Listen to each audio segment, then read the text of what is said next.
Religion has profoundly influenced the sweeping American narrative, perhaps more than any other force in our history, from the time before European colonization to the present. The startup National Museum of American Religion is working to build a museum in the nation's capital that will share the story of what religion has done to America and what America has done to religion, inviting all to explore the role of religion in shaping the social, political, economic, and cultural lives of Americans and thus America itself. Join our host, Chris Stevenson, for Season 2 of our podcast series, Religion in the American Experience, as we follow scholars deep into America's religious history and learn how it can inform and animate us as citizens grappling with complex questions of governance and American purpose in the 21st century. Episodes will be released on the first and third Mondays of each month on Apple Podcast and Spotify. Register for notifications on our website, www.storyofamericanreligion.org, under the Sign Up tab. Capitalism, a massive influence in the American narrative, loved for driving innovations and raising the standard of living, plagued by the production of opulence and the economic inequality left in its wake. If we understand capitalism better, we understand America better. And it turns out that religion has played and continues to play a significant role in economics, which is of great interest to this podcast series, Religion in the American Experience. To better comprehend what is going on between religion and economics, we have with us today Professor Ben M. Friedman, the William Joseph Maier Professor of Political Economy at Harvard University and author of Religion and the Rise of Capitalism. He is a fellow of the American Academy of Arts and Sciences and is a member of the Council on Foreign Relations. Mr. Friedman has also written and or edited 14 other books and more than 150 articles in professional journals aimed primarily at economists and economic policymakers. His two other general interest books have been The Moral Consequences of Economic Growth and Day of Reckoning, The Consequences of American Economic Policy under Reagan and After. We guarantee that our time together today will help all of us better understand what religion has done to America and what America has done to religion. And we trust that as a result, listeners will come to better understand how revolutionary and indispensable the idea of religious freedom as a governing principle is to the United States and its future. Join us in building this digital-first National Museum of American Religion by donating at storyofamericanreligion.org/contribute, where you can receive a free gift for a donation of $200 or more. Ben, thank you so much for being with us today. I'm very glad to talk with you. Thank you. First, when and how did you become interested in the connection between religion and economics that ultimately led you to write Religion and the Rise of Capitalism? I'm an economist, and the question with which I started was where our modern Western economics comes from. I'm always interested in why ideas occur when and where they do. And so I started trying to understand the origins of my own discipline. So I didn't start from the religious end, I started from the economics end. We all know that economics is, as we have it today, is a product of the Enlightenment, the 18th century thinkers. And so I started to explore how their thinking emerged when and as it did, and why it developed into what we have today as modern Western economics. The standard story, however, emphasizes that because we think of the Enlightenment mostly as a move away from belief in a God-centered universe toward what in our modern vocabulary we would call secular humanism, therefore it follows that economics has nothing to do with religion. The more I read and looked at the question, the more it struck me that this wasn't so. And I persuaded myself, and I hope I'm now able to persuade others, that what people like Adam Smith and David Hume were reacting to was a set of new religious ideas in the time and place where they lived. So I came to it from the economic side, not from the religious side, but it struck me that we can't ignore the religious influence in trying to understand where our modern Western economics comes from. Okay, thank you. That's a great way to frame it. Has this been an interest of yours from the beginning of your time as an economist? I mean, you wrote the book here in 2020, or is it more of a recent interest in trying to understand the origins of economics, and you happened upon this story? Oh, we could approach that in two ways. As I said a moment ago, I've always been interested in intellectual history, history of ideas, why ideas and new ways of thinking crop up when and where they do. I wouldn't say it's been a long-standing professional interest, however. In the first few decades in which I was teaching economics and working as an economist, my work was more focused on what we call macroeconomics, and in particular, the way in which monetary and fiscal policies affect the economy, how the public policy can steer our economy to keep us close to full employment, to achieve economic growth over time, that kind of more straightforwardly economic question. And I would say it's only in the last decade or two that I've allowed myself to explore these other questions having to do with the intellectual origin of ideas. But I think I've always been interested in them. Okay, great, fair enough. So you write, and as you just explained, that, and I'll quote the book here, the revolution in economic thinking that culminated with the insights of Adam Smith's book, The Wealth of Nations, was a product of the Scottish Enlightenment, close quote, which you just said as well. Can you tell our listeners what the most impactful and relevant characteristics of this age were, and how religion and economics then became intertwined? It must have been a very exciting and remarkable period in which to be alive. Look, I'm delighted to be an American living now in the 21st century. So it's not that I yearn to exchange places with somebody else in human history. I don't. But nonetheless, the uh, atmosphere of Edinburgh and Glasgow in the mid to late 18th century must have been a very remarkable period. Like what was going on in our country at the time, we think of the efflorescence of talent and people like Jefferson and Washington and Adams and Franklin and the other great thinkers who gave us our American Republic. We think of that as an extraordinary collection of individuals here in what became the United States.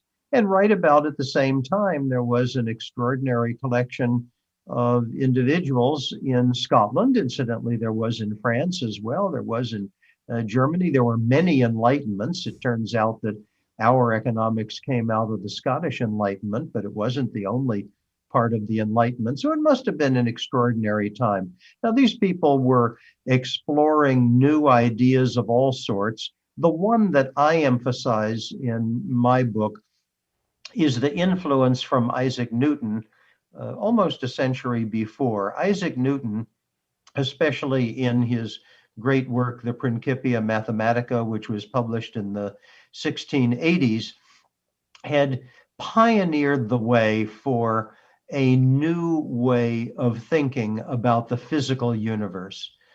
Newton showed how to think about the universe in terms of system and mechanism, and emphasized that the universe was comprehensible. It wasn't just a bunch of randomly collected creations. And I think by the time we get to 75 years later, people like David Hume and Adam Smith and their contemporaries, I think of Adam Ferguson, I think of William Robertson, many of these great figures were trying to do for the world of humans what Newton had achieved for the physical world. They wanted to bring these ideas of system and mechanism to bear on explaining human behavior in terms of one individual, but also human behavior in terms of how, as a society, we all live together. This is what they were trying to do.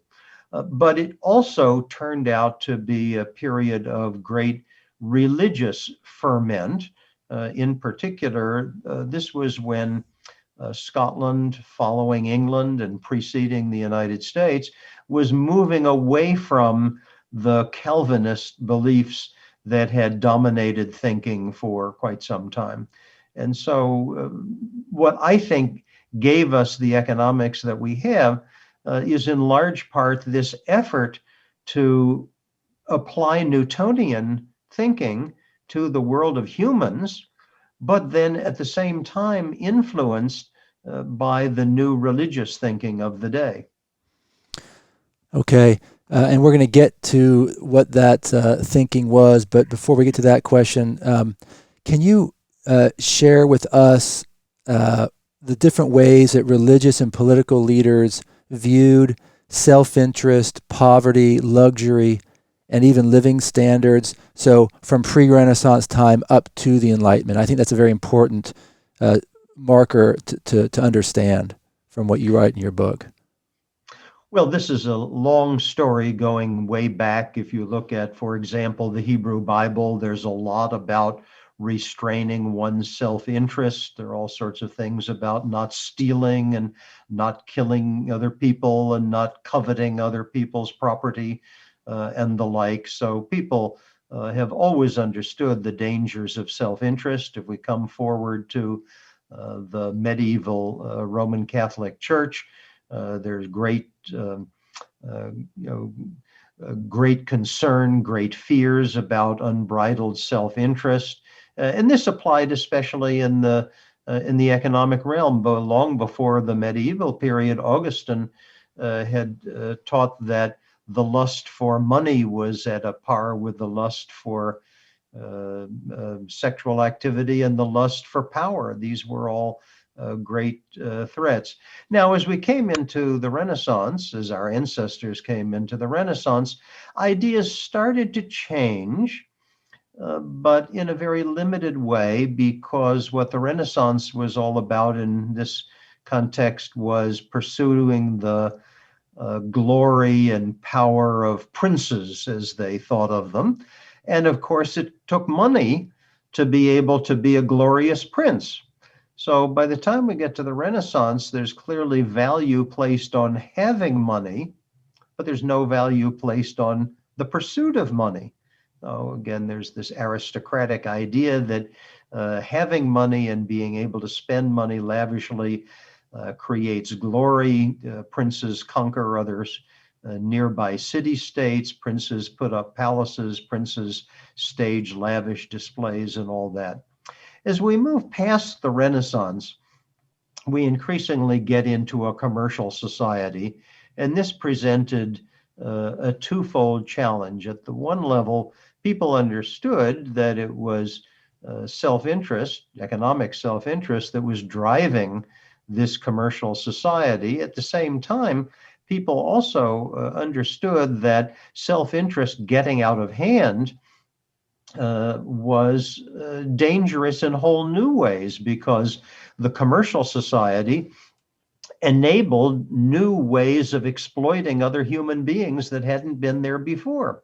And by the time we get to, say, the 16th and on into the 17th century, this is a real moral conundrum for people.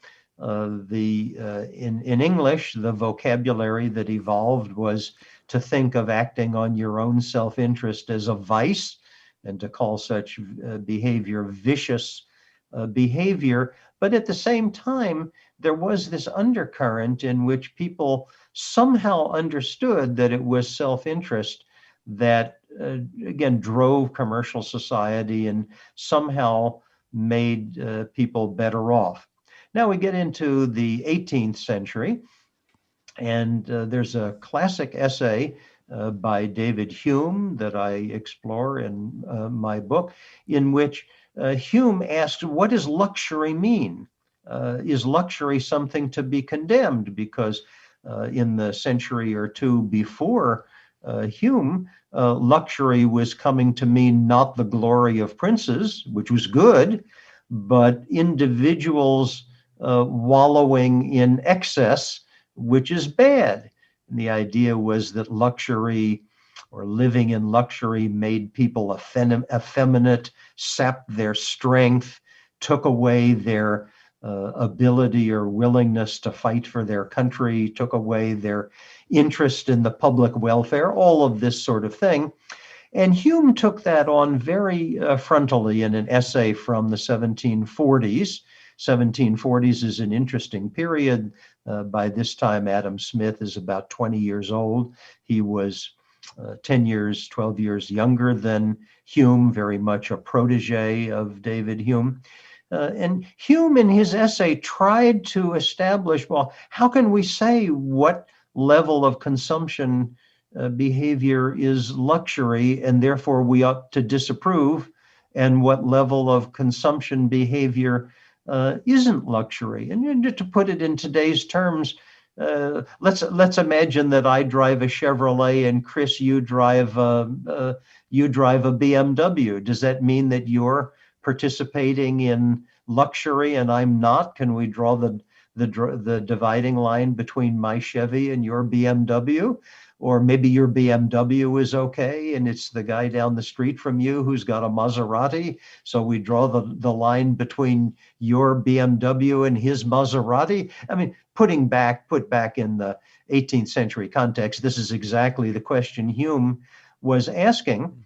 And he gave up. He simply said, there's no such thing as drawing the line. We can't say that some level of consumption, you live in a 3-bedroom house and I live in a 4-bedroom house and somebody else lives in an 8-bedroom house. We can't say that one of us is being luxurious in a way that we ought to disapprove of in moral terms. So I think this was very much the state of the debate by the time we get to Adam Smith. And the great challenge for him was to, once Hume had cleared the way, was to understand, again, to put it in Newtonian terms, what's the system, what's the mechanism by which you're acting on your self-interest and my acting on my self-interest can somehow turn out to make both of us better off. Well, that was the challenge that Smith took up. Okay, wonderful.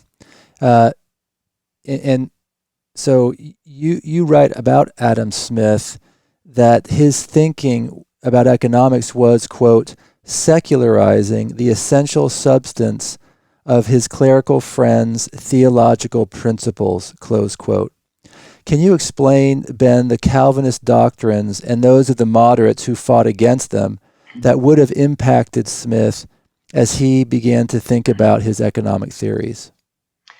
Yes. The quick history is that there had been a running debate between Calvinists and non-Calvinists within the English-speaking Protestant world, coming right up through the middle of the 17th century. With the Protestant Revolution or Reformation 100 years before, by the time we get to the mid 17th century, by and large, all of England is Protestant. There are some Roman Catholics left, but they're more or less in hiding. The Jews had been banished. They didn't know any Muslims. So it was all within the Protestant world. So this is not about the Protestant Reformation, whether we should be Protestant or Catholic. This was within the English-speaking Protestant world, what kind of Protestant we should be. That was the issue they were addressing. Now, when we get to the middle of the 17th century, we get to the high tide of the Calvinist influence in England. There was a civil war starting in the 1640s.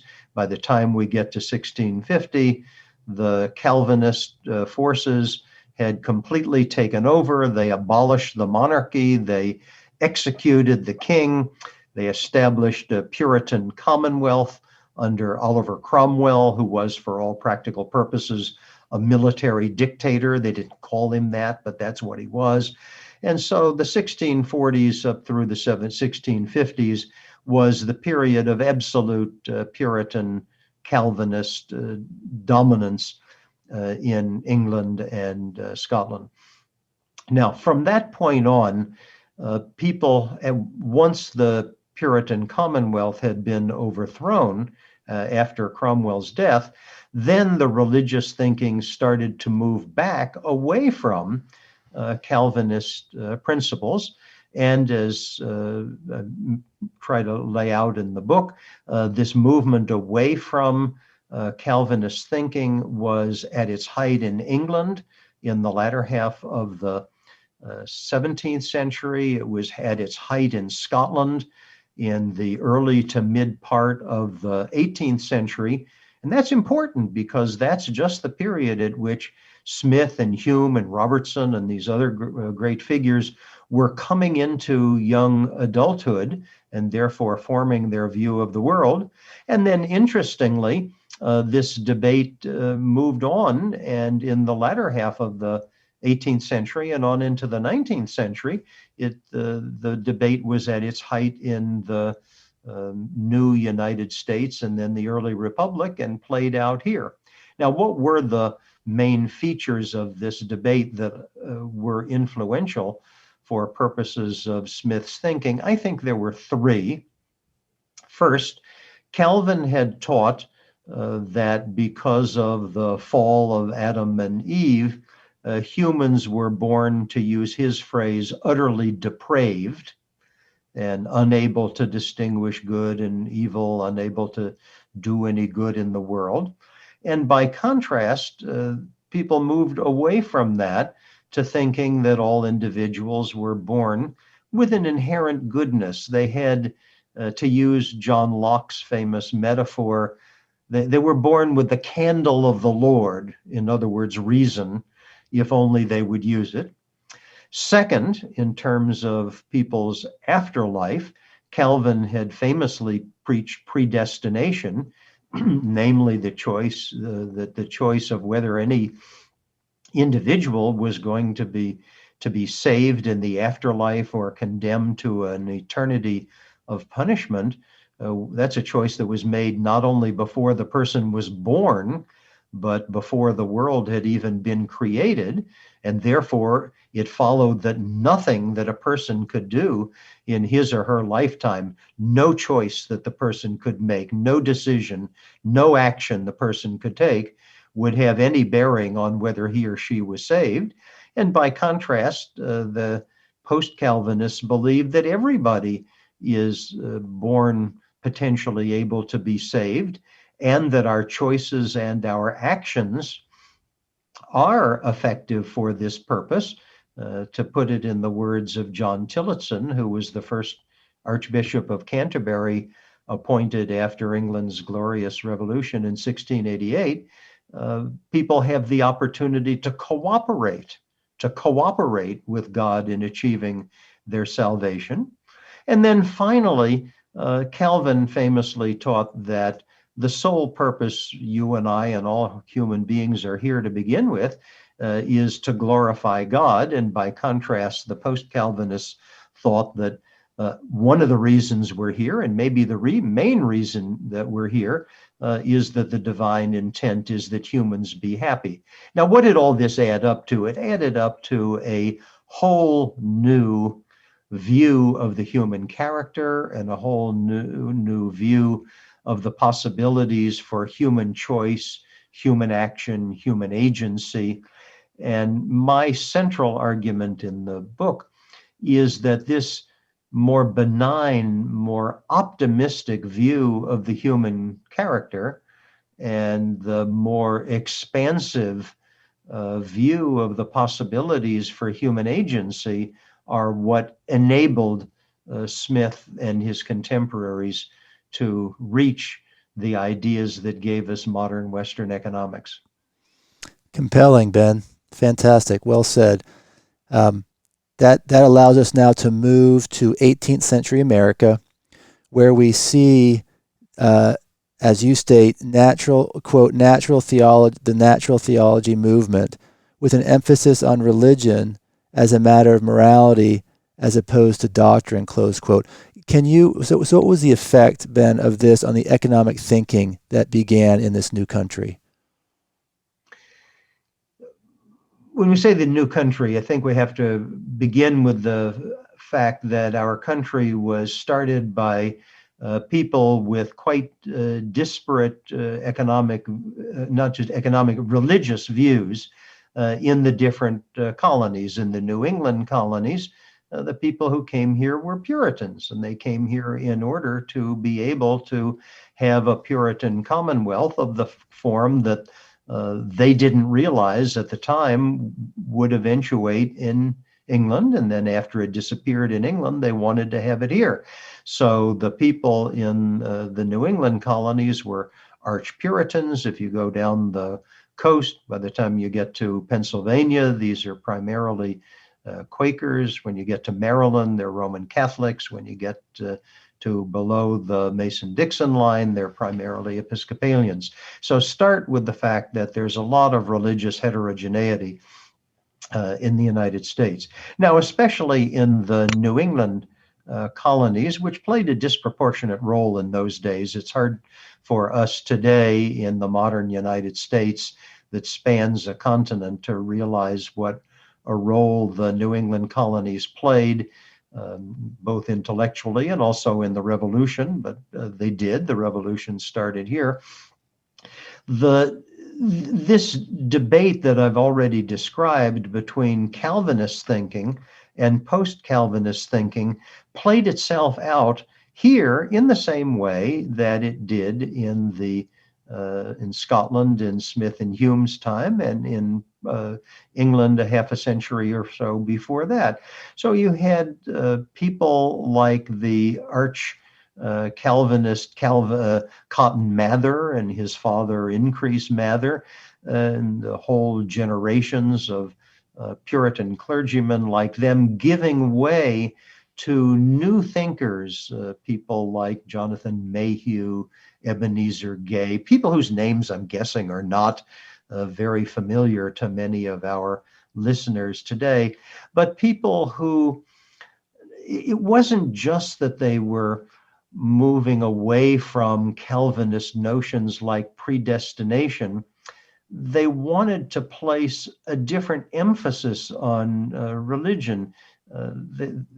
Their view is that what mattered was less what creed you subscribed to. I mean, to repeat, they're all Protestants, they're all Christians, but what mattered was less whether you subscribed to the Westminster Confession or the 39 Articles of the Church of England or something like that, than how you believed. Were you a moral human being? They increasingly went back to the early idea that the purpose of religion is to enable people to live upright, righteous, moral lives. And so there was a whole movement, this took place in England and Scotland too, but it was especially interesting and formative here in the United States.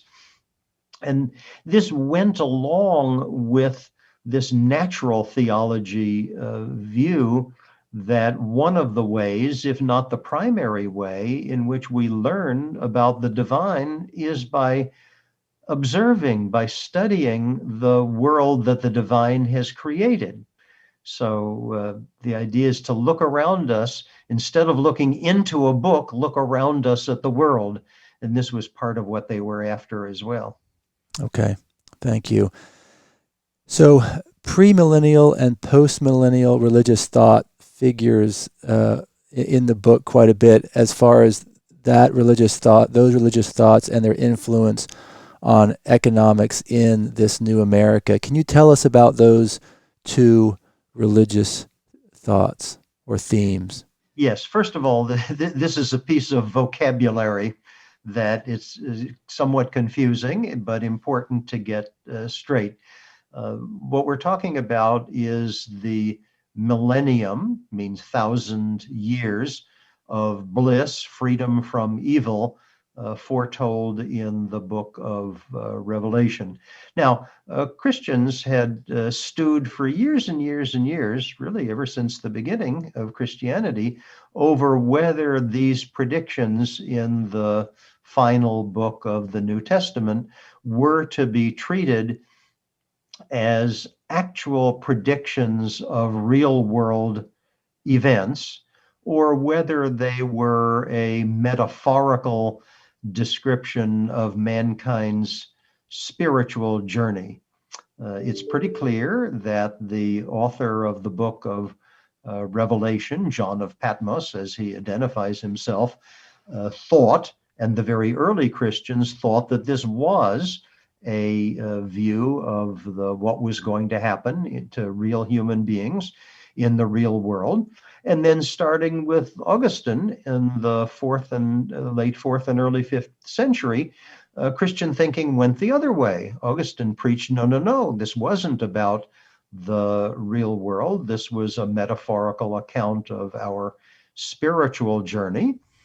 And then right around the time of the Protestant Reformation, led by Luther, and then on into the Calvinists in the English-speaking Protestant world, the view went back in part in the other way. So to begin, there's this great debate over whether this is to be metaphorical about our spiritual journey or whether it's to be about the real world.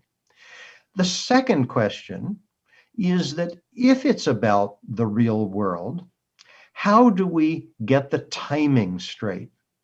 Do we think that this 1,000-year period, or however long it's going to last, of freedom of evil is something that ordinary human beings like you and me will be able to enjoy? Or is this only something after the world as we know it comes to an end, and as the 20th and 21st chapter of Revelation explains, the world as we know it is burned up. The old earth is gone. There's a new earth, a new Jerusalem, and so forth and so on. And I'm guessing this language from Revelation will be familiar to at least some of your listeners.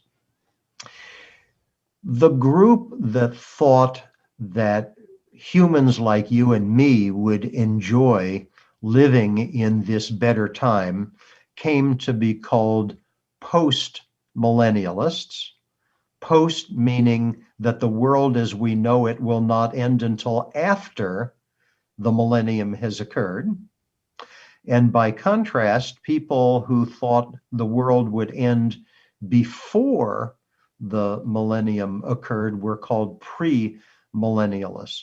Now, as I explain in the book, this distinction may sound technical, but it carries an enormous amount of weight in terms of how people think about prospects for humans, what we should try to achieve on this earth. Is it possible for us to achieve a better world? The post-millennialists will say, yes, of course it's possible. It's foretold in Revelation that we will. And by contrast, the premillennialists say, no, it isn't really possible for us to achieve a better world. We have to simply wait for the second coming and the world as we know it to end, and then things will get better, but they won't be better for people like you and me because we won't be here. How about striving to improve the world? Post-millennialists came to the conclusion not only that the world will get better within the lifetimes of people like you and me, but striving to make it better has religious value for two reasons. One, we're helping to bring about something that's foretold in the scripture. But then second, for those who believe in a second coming of the Messiah, the faster we make the world better, the faster the millennium will come, and therefore the faster the second coming will arrive. And by contrast, for those who are premillennialists, all of this is so much wasted effort because we're not going to make the better world better off. premillennialists largely believe that the right thing to do is to save souls and convert people and get them ready for the second coming, and that will happen before the world gets better. Now, I have to emphasize all of this is a very simplified view, because even premillennialists have been very active in our country in some of the major reform efforts.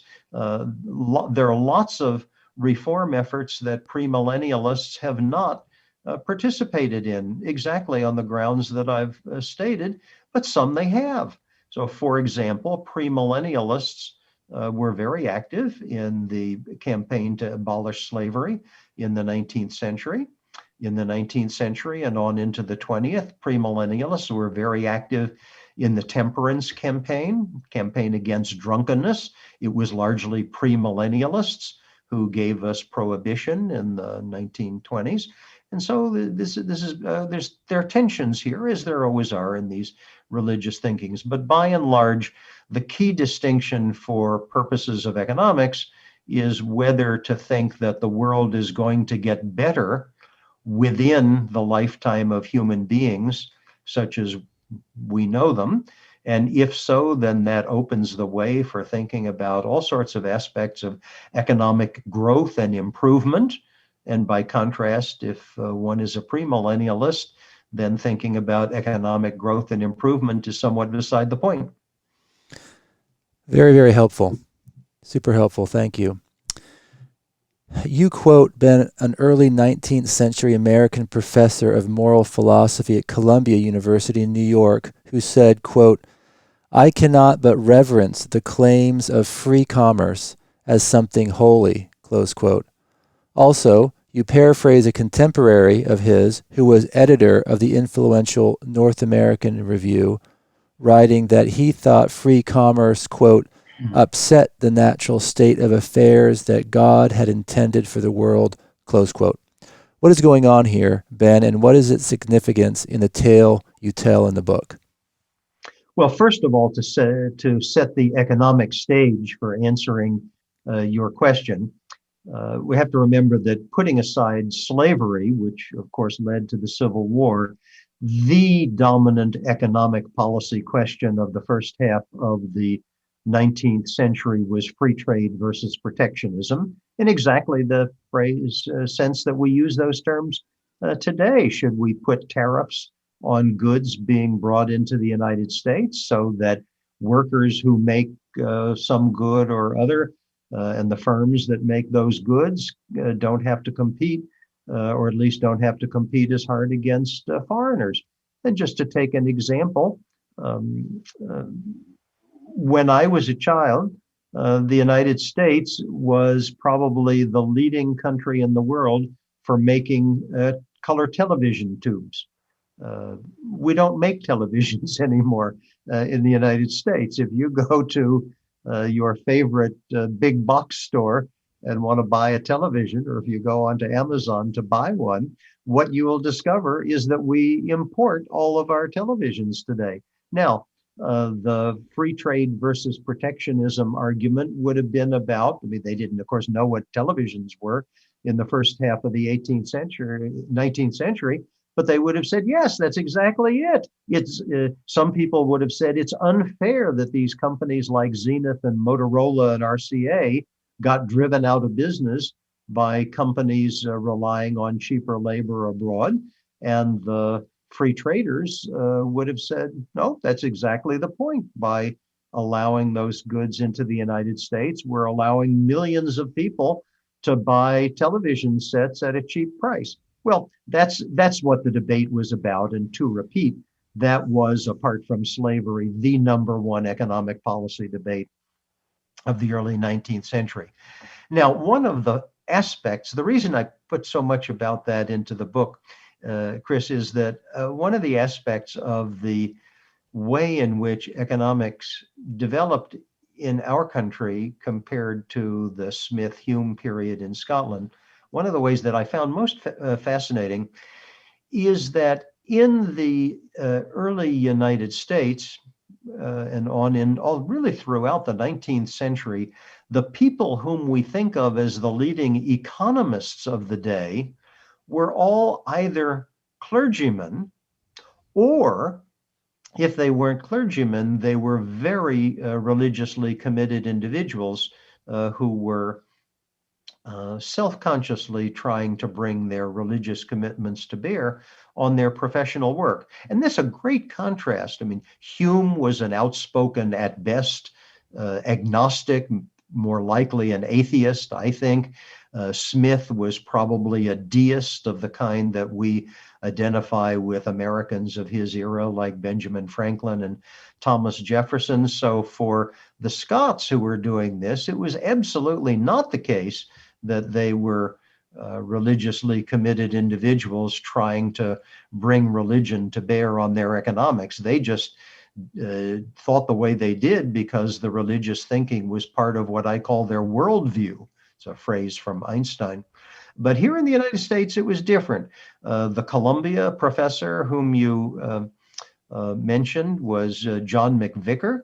A very interesting character. As far as we know, he was the first person to teach a course in economics at an American college or university. He was a professor at Columbia. McVicker was an Episcopal priest. The person who wrote on the other side, the protectionist advocate who edited the North American Review, was Francis Bowen. Bowen wasn't a clergyman, but he was very much a strong Unitarian. These were religious individuals. And what I found so fascinating was that both of them, even though they were on either sides of the free trade versus protectionism debate, each one of them felt obliged to frame his debate, Bowen in favor of protectionism and McVicker in favor of free trade. Each one of them felt obliged to frame his side of the debate in terms of the divine will. And exactly as you quote, McVicker said, no, it would be a violation of God's intent to have tariffs. And Bowen said it would be a violation of God's intent not to have tariffs. So, and there were others as well. I think of Francis Wayland, for example. Francis Wayland, who was at Brown University, was very influential. Wayland wrote the best-selling economics textbook in the United States before the Civil War. Wayland was a Baptist minister and also a free trader. And he too thought it was a violation of God's will to impose tariffs. So in a way that Smith and Hume didn't, these early Americans very much framed their economics in terms of their religious thinking. Thank you. And you wrote in this chapter as well that, and this captures what you just said, quote, "The laws of economics were an expression of God's unity and perfection, no less than the laws governing the physical universe," close quote. This is representative, correct, of what you're sort of saying here, that economics Yes, I think that's right. These were strong, these early American economists were strong religious believers, and their view goes back to something we were talking about a minute or two ago, their view in the context of the natural theology movement. Their view was that the universe, the world in which we live, had been created by the divine, and therefore aspects of the world, like markets, were part of the divine intent for making people happy. And we learn about the divine by observing how humans behave and how societies work and how markets work. It's part of what they thought. Very revealing. Thank you. We are talking with Ben M. Friedman, the William Joseph Maier Professor of Political Economy at Harvard University and author of Religion and the Rise of Capitalism, about the role that religion plays in economics. Join us in building the digital-first National Museum of American Religion by donating at storyofamericanreligion.org/contribute, where you can receive a free gift for a donation of $200 or more. Ben, let's move to post-Civil War America, where Protestant clergy, all clergy, probably, absolutely, saw and commented upon the Gilded Age that was all around them.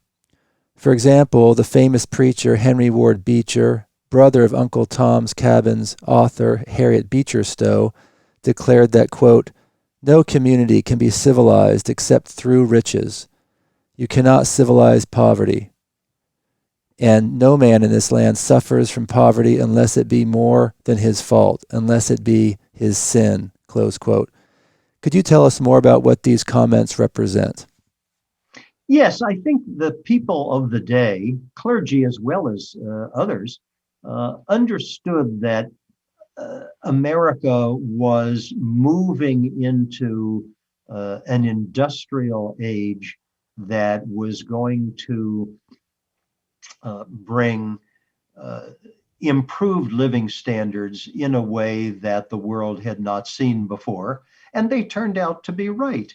The sermon of Henry Ward Beecher, Beecher, incidentally, was the pastor at Plymouth Congregational in Brooklyn, New York. The sermon of Beecher's that I emphasize in the book, although I draw on several of them, was his Thanksgiving Day sermon in 1870, in which, because it was Thanksgiving Day, he was, of course, talking about what Americans have to be thankful for.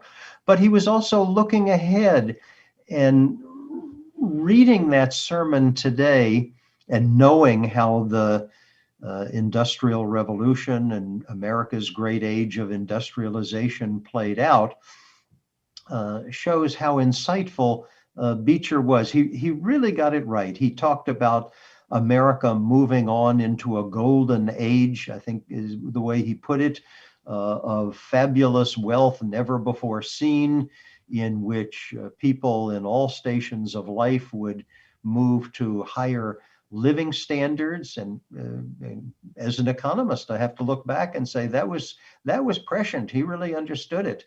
And then he went on, as David Hume had 150 years earlier in the essay on luxury that you and I were just talking about before. Beecher went on to draw moral inferences from this, just as Hume and others of the Enlightenment had done. Beecher's view was that with this improved living standards, with the improved wealth, would come a better moral society. Now, what was interesting as we move on into the latter half of the 19th century was that while the economic part of what Beecher foretold turned out to be exactly correct, the moral part was coming into question. It had not occurred to Beecher and his contemporaries that along with this increase in general living standards would come the development of widespread urban poverty. That just hadn't occurred to them.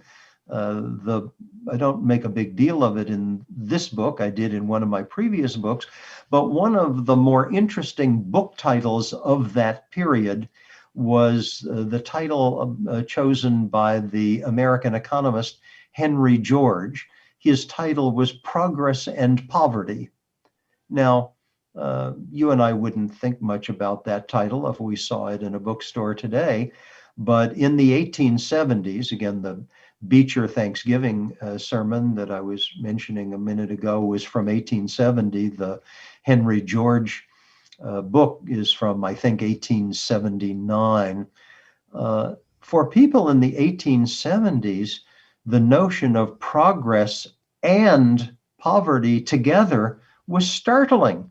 They hadn't thought that the two would go together. Like Beecher, they all thought that if the country moved to general prosperity, to use the words that John Kennedy used again almost 100 years later, this was going to be a rising tide that would lift all the boats. Well, by the 1880s or so, or by the Henry George's book was a little ahead of the time, by the 1880s, everybody understood that the rising tide wasn't raising all of the boats.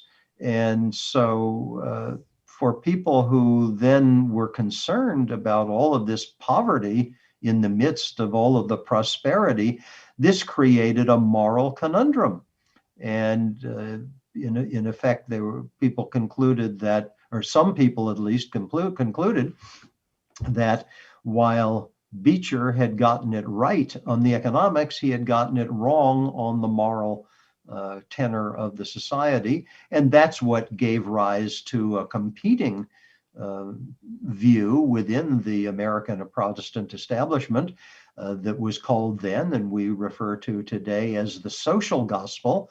I'm thinking of the writings of people like Walter Rauschenbusch and Josiah Strong and Washington Gladden, a very different view of the interaction between economics and morality, very different from what Beecher had held, but equally prominent in the American Protestant establishment, and more so as we got toward the end of the 19th century and on into the early decades of the 20th century before World War I.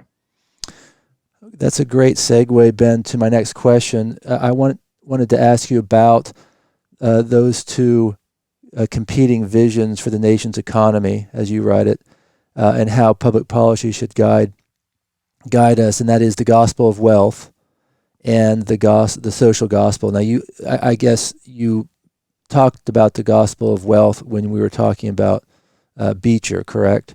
That was Yes, I would regard Henry Ward Beecher as have to be careful because there have been two very important and prominent Reverend Beechers in American religious history.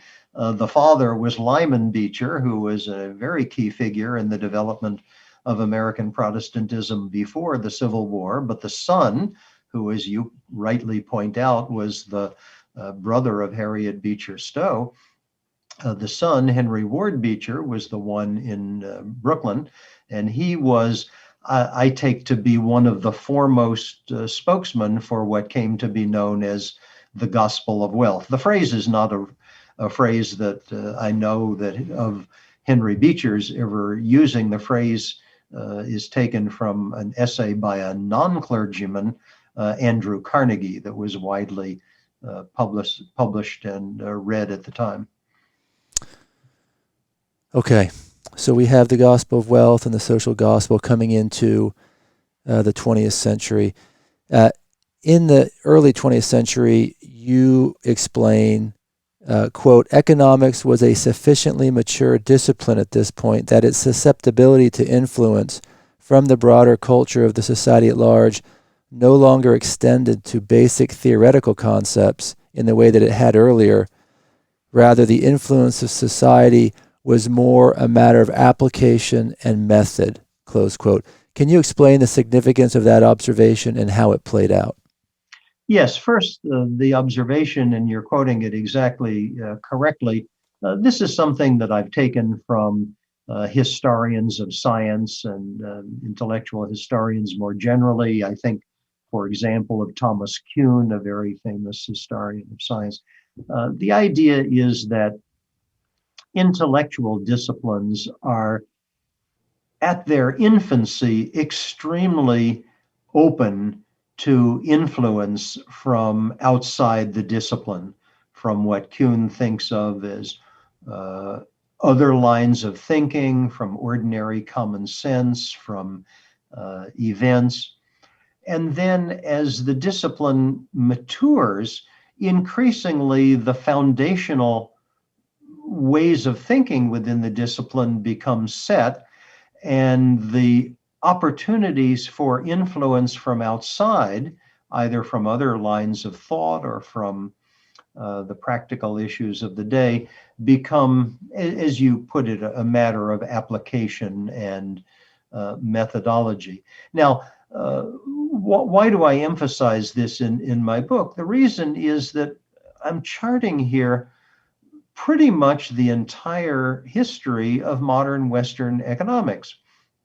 And the time of Adam Smith and David Hume and Adam Ferguson and some of these other great figures from the Scottish Enlightenment of the mid 18th century, that's the very infancy, the birth of modern economics. And so according to this pretty standard thinking, that's the time in which the most basic, fundamental, theoretical foundation of the subject would be subject to external influence. And I think that's the way things played out with the influence of religious thinking. To repeat what I said before, Smith and Hume were not religiously committed individuals. They weren't deliberately trying to bring ideas from the world of theology into the world of economics. It's just that these ideas were all around them and being discussed, and that's what they picked up in the world in which they lived. But as we come forward over the 2.5 centuries since that time, economics as an intellectual discipline is maturing all the time. It's developing. It isn't static. It's maturing because the economy is changing a lot, and the questions economists are putting to themselves and the world is putting to them are also changing a lot. But nonetheless, the discipline is maturing, and the opportunities for these external influences on the foundational thinking of the subject are becoming fewer and fewer. And so by the time we get to the late 19th century, and then especially on into the 20th and up to our present day, the story of religious influence that I'm telling in my book changes from the kind of foundational thinking of Adam Smith up to a question of, well, how do we go about designing economic policies? What should the right policies be? How do we do empirical work to decide questions like whether this policy or that policy or some other will be effective? And so there's this gradual change in the way in which religion is affecting the thought process of the economists. And the debate between the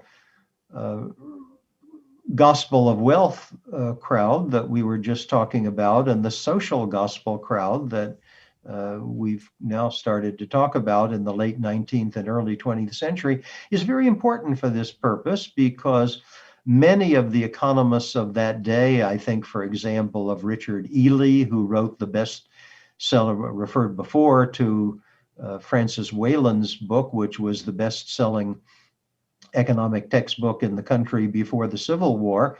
Richard Ely's textbook was the best-selling book in the period before World War I.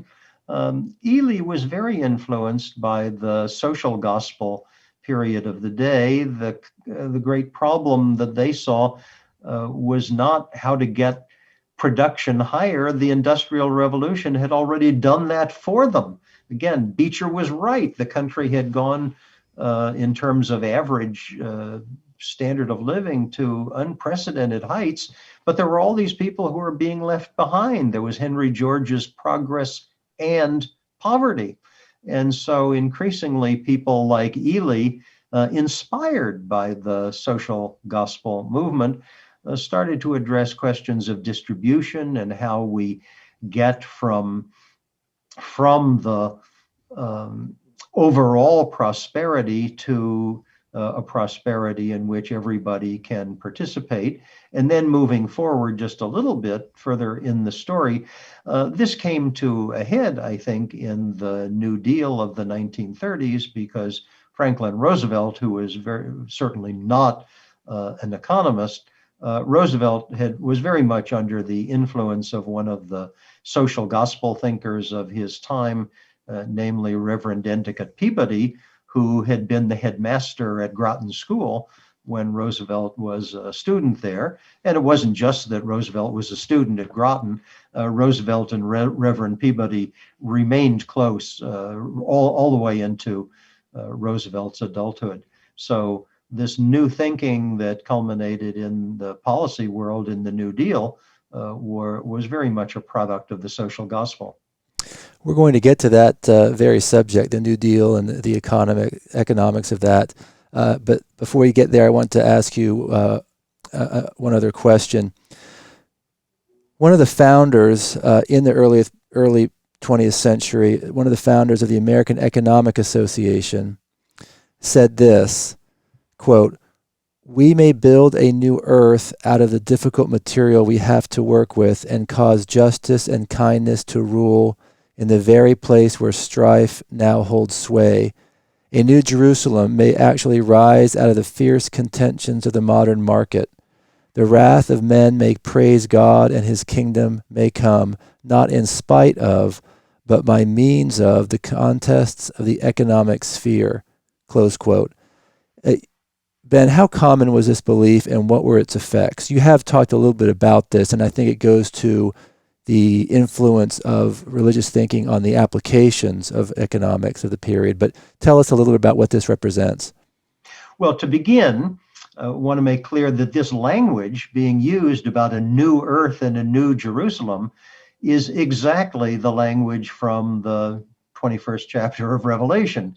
This is a reflection of this person who was saying this was a post-millennialist, namely somebody who thought not only that the world could be made better off within the lifetimes of human beings like ourselves, but thought there was a religious duty to bring about that improvement. So he's quoting there from Revelation.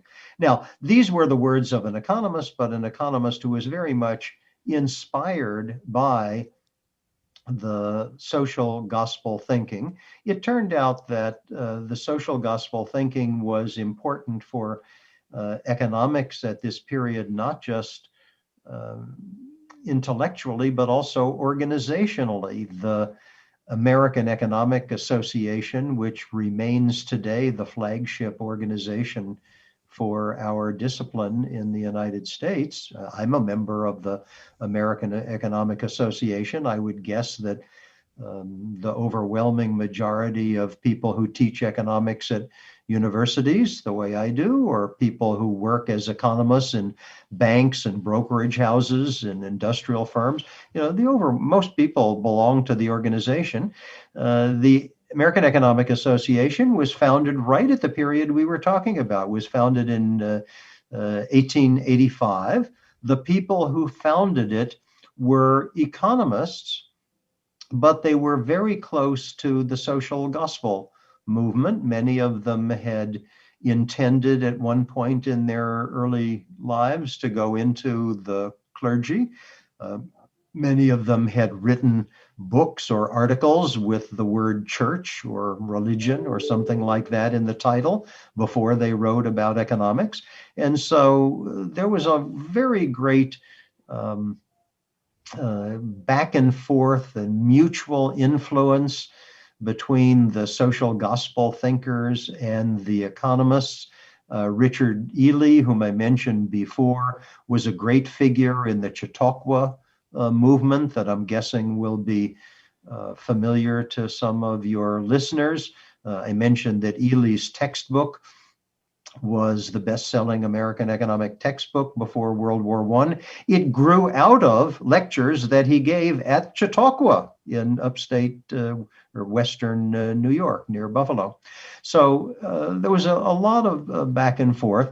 The social gospel figures among the clergy, people like Gladden and Strong and Rauschenbusch, very much looked to the economists to say what the means would be by which the society would achieve a better distribution.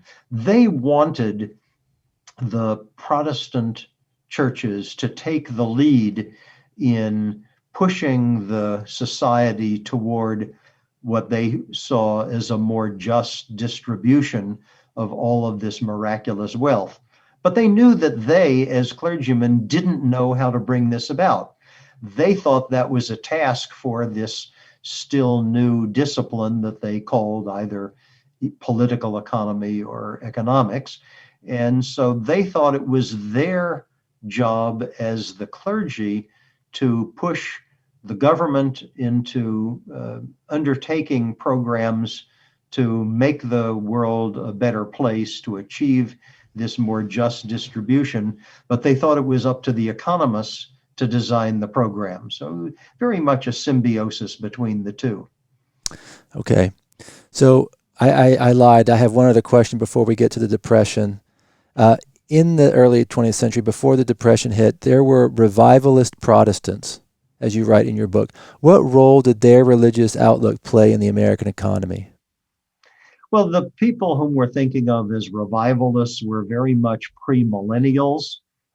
Uh, this was a long tradition going back into the 19th century. We absolutely don't want to think that the people that you're calling revivalists, that many others would call evangelicals, that I'm calling premillennialists, we don't want to think these people suddenly emerged in the 1920s. They didn't.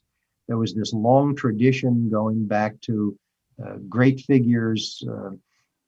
Think of Charles Grandison Finney, a great figure in the Presbyterian Church, and also in the abolition movement in the mid part of the century.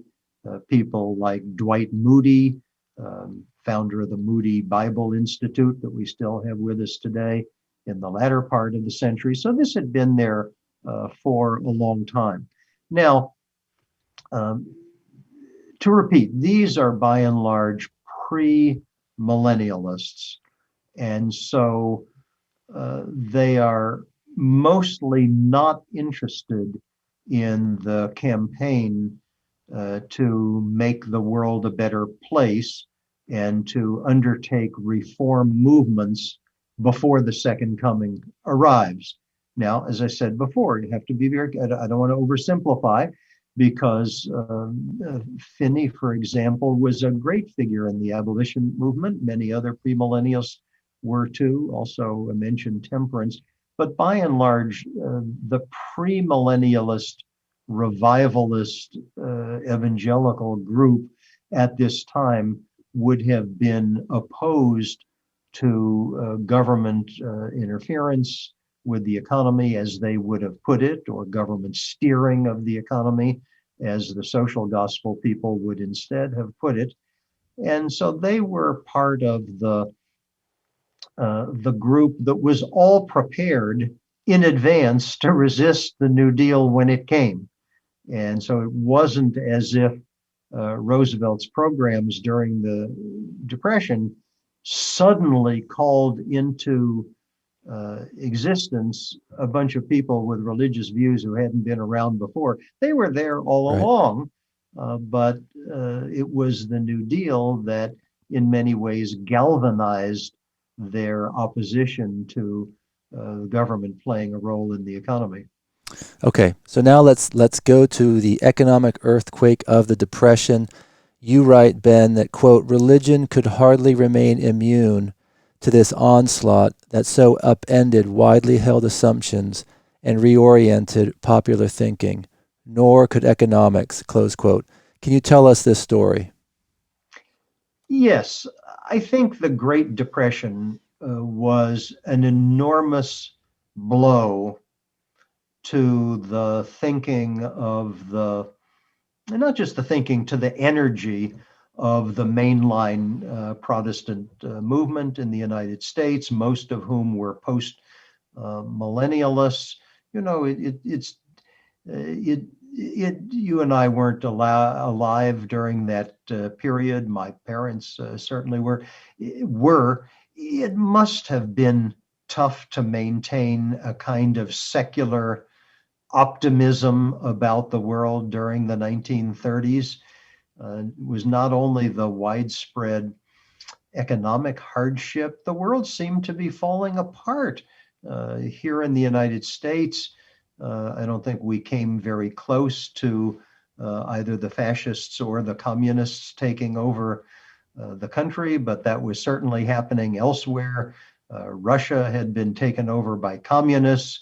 The continent of Europe was being taken over by fascists. Even in England in the 1930s, there was a very powerful fascist movement, the BUF, British Union of Fascists, British Union for Fascism, which many people expected under Oswald Mosley to take over from in England.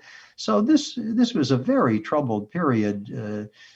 Economically, politically, then World War II arrived. So it was tough to maintain one's optimism, I suppose.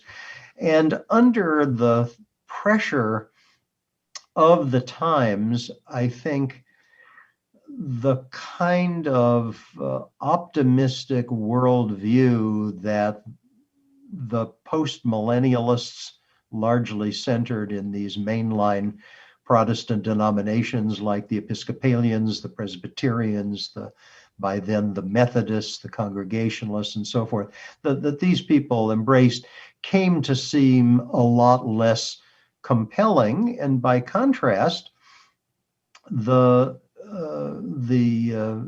premillennialists, many of whom were now called fundamentalists because they adhered to the precepts that were laid down in a series of books published in the 19aughts and 19-teens called the fundamentalists.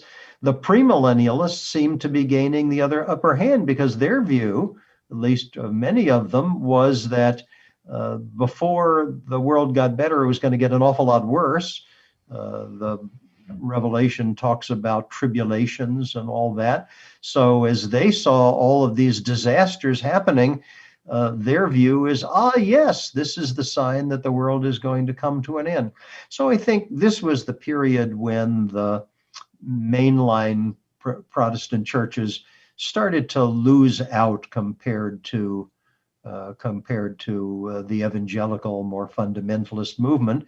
And I think that shift of energy within the Protestant world continues today. Today, the Episcopalians and the Presbyterians are struggling to get people to show up in the pews in many cities. And by contrast, there's a lot of energy in the evangelical Protestant world. So I think this shift that started then is still with us today.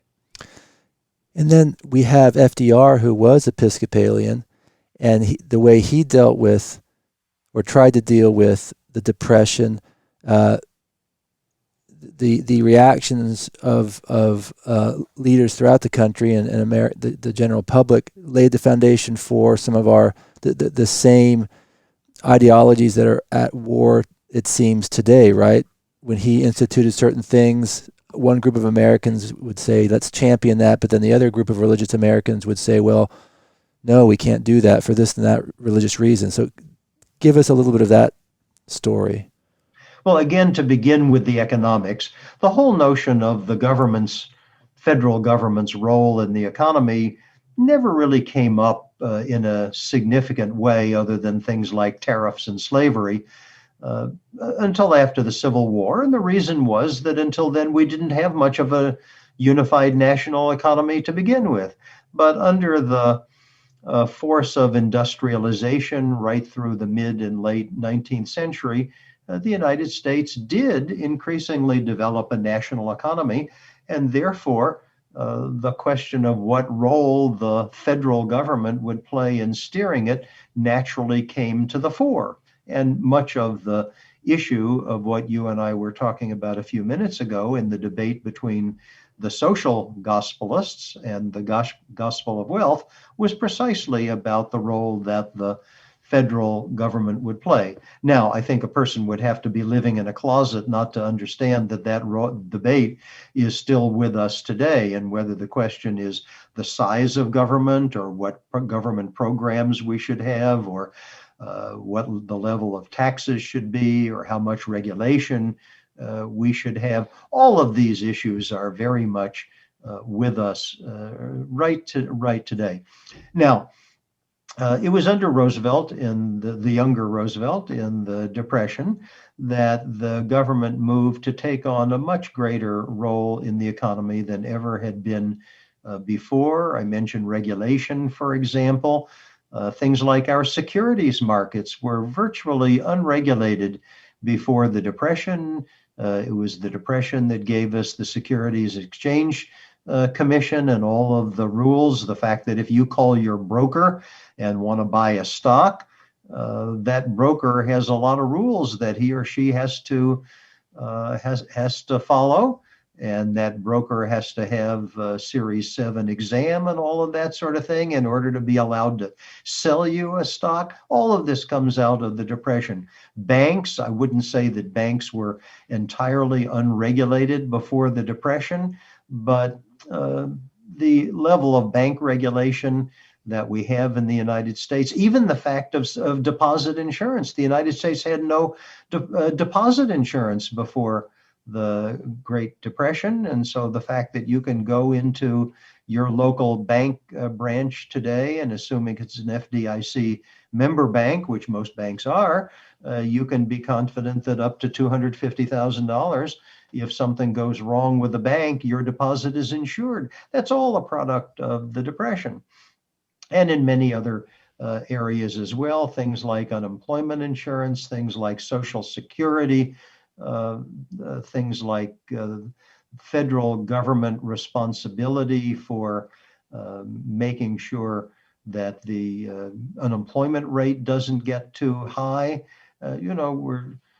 Today we take it pretty much for granted that if the economy goes into a tail. Well, think about today. The unemployment rate went up to nearly 10% last spring because of the coronavirus.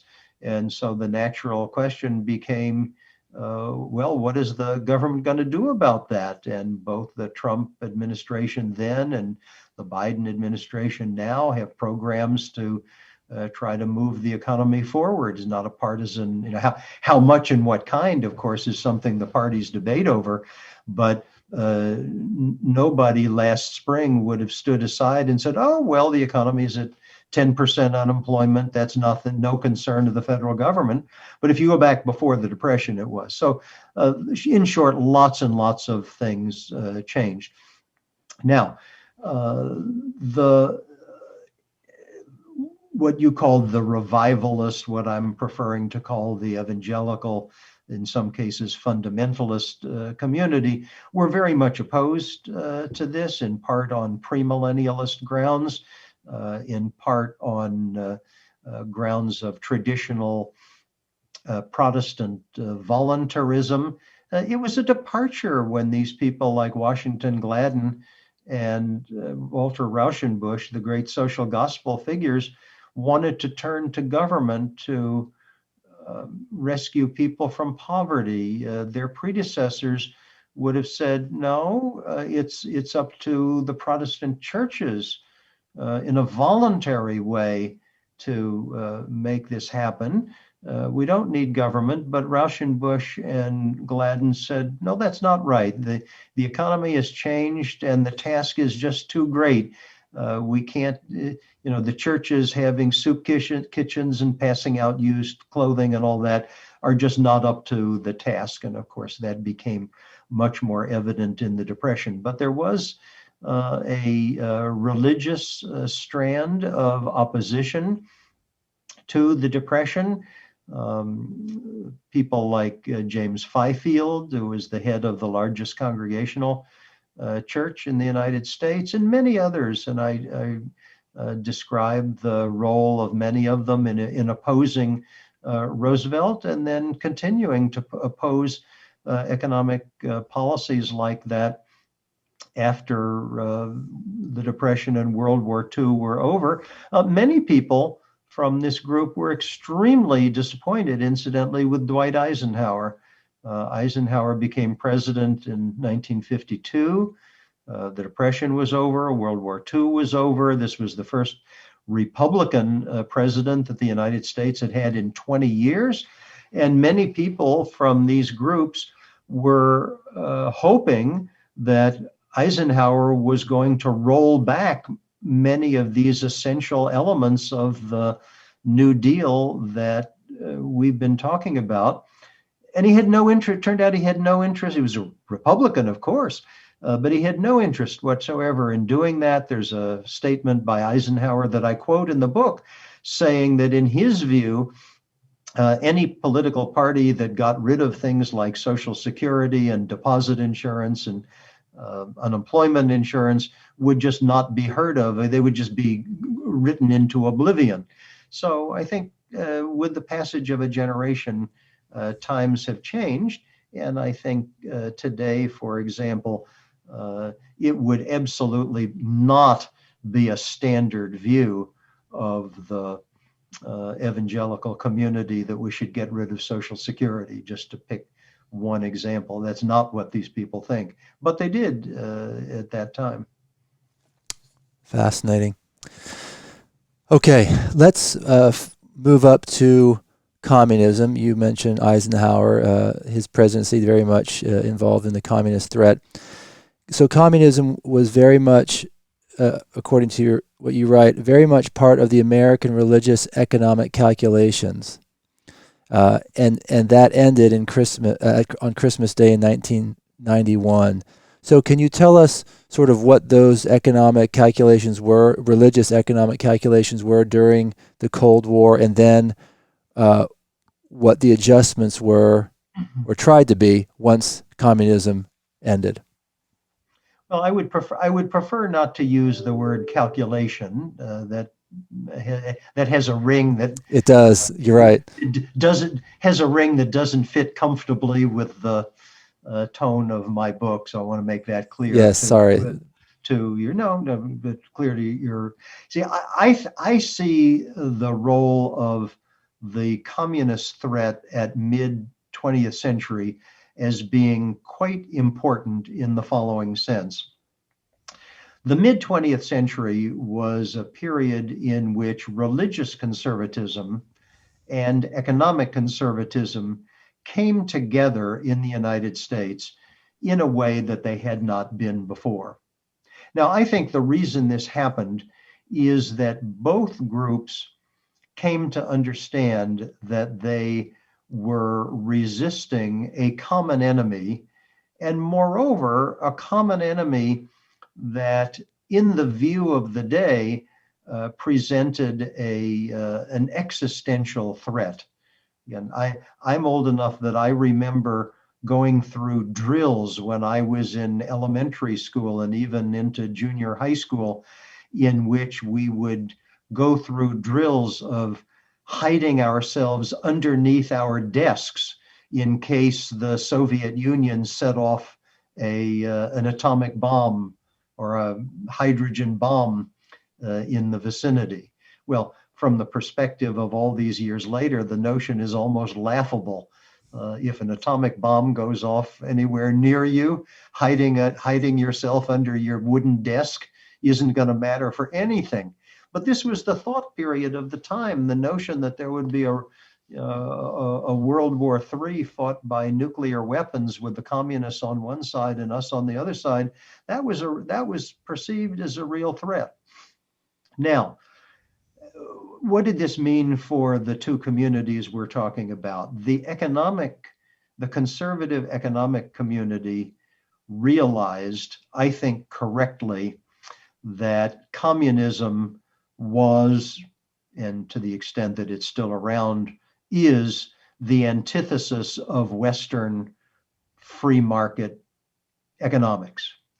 At the same time, the religious community realized, again correctly in my view, that communism was and is today the antithesis of Western type religion.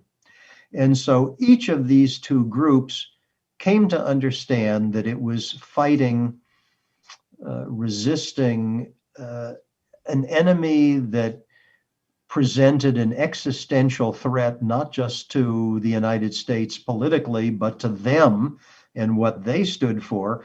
And moreover, these two groups came to realize that they were fighting, this enemy was something they had in common.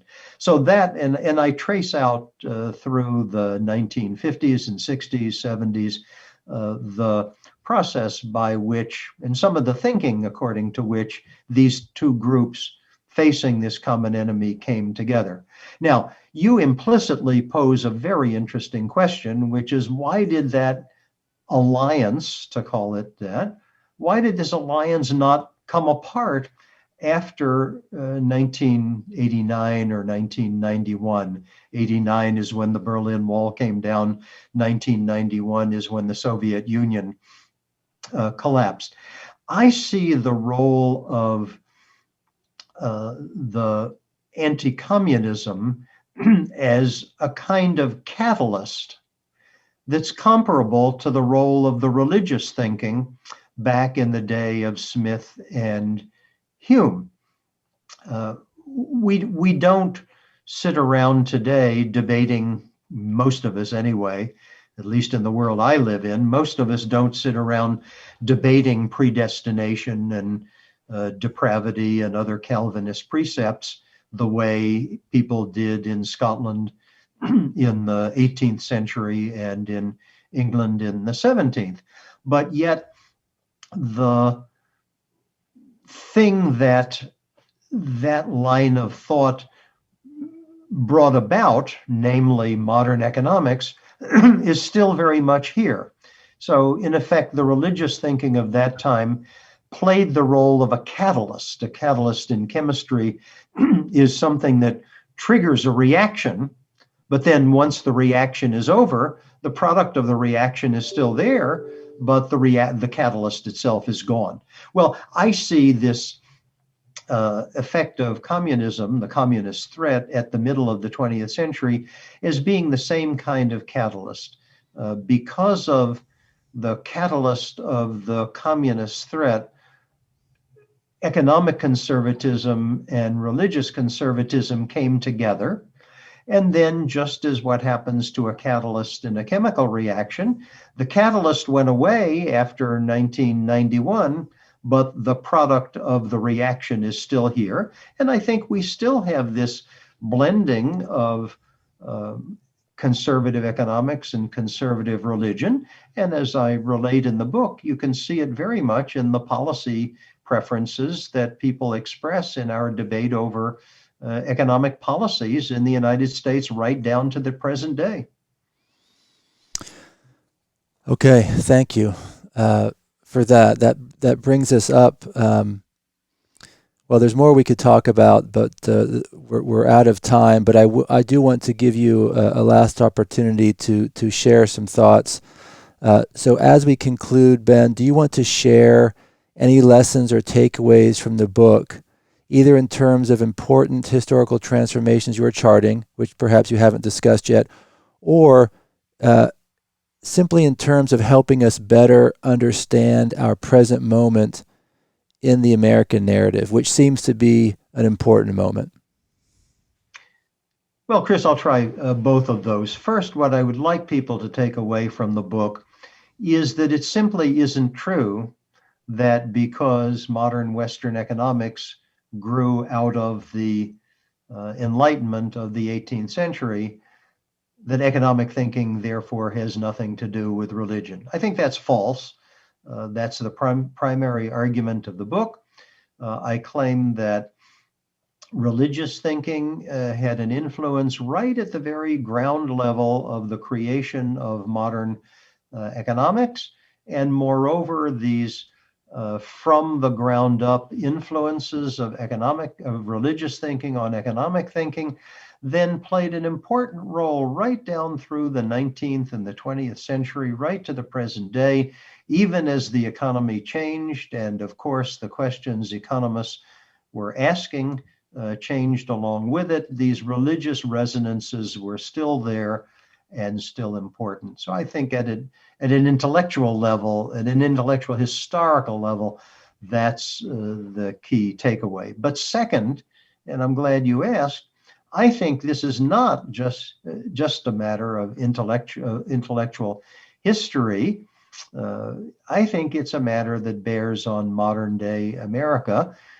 We have a very familiar puzzle of why it is that so many Americans today who benefit from programs like food stamps and subsidized housing and supplemental income and the like, nonetheless vote for candidates who want to roll back or even get rid of those programs.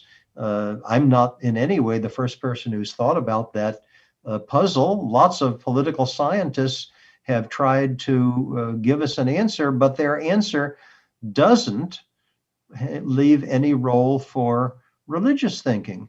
And I think the evidence contradicts that. I would say the answer to that puzzle from the political scientists is at best seriously incomplete. And the evidence that I offer is that on one after another of these key economic policy issues that we rightly argue about today, how high should taxes be?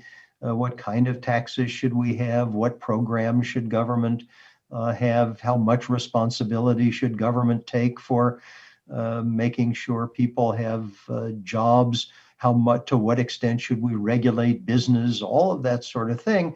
It turns out that people's policy views line up, not precisely, of course, but line up very solidly with their religious views. And that's something that the standard views of the political scientists just can't explain, but it happens to be true.